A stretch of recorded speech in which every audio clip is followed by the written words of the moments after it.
Hi friends, welcome to our channel. நீங்கள் நம்ம பார்க்க போகிற ரெசிபி வந்து சுண்டக்காய் பொரியல் செய்யறோம். அதுக்கு நான் சுண்டக்காய் வந்து மத்தால இடிச்சு வச்சு வாஷ் பண்ணி தண்ணி ஊற்றி வச்சிருக்கேன். தண்ணி இல்லாமல் வைக்கக்கூடாது, கசக்கிடும். எண்ணெய் 2 ஸ்பூன் போட்டிருக்கேன்.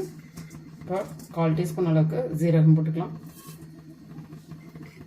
வெங்காயம் 1 எடுத்துருக்கேன், சின்னதாக கட் பண்ணி போட்டுக்கலாம். வெங்காயம் போட்டு நல்லா வதக்கிட்டு இருக்கிறோம். இப்போ ஒரு தக்காளி எடுத்துருக்கேன், பெரிய தக்காளி, அதையும் போட்டு நல்லா வதக்கிக்கலாம். அது கூட கருவேப்பிலையும் போட்டுக்கலாம். இப்போ நம்ம சுண்டக்காய் போட்டுக்கலாம்.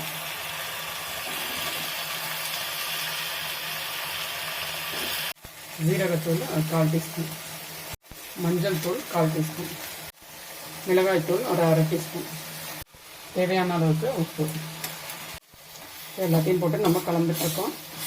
நல்லா வதக்கிக்கலாம். எல்லாமே மசாலாலாம் போட்டிருக்கோம்.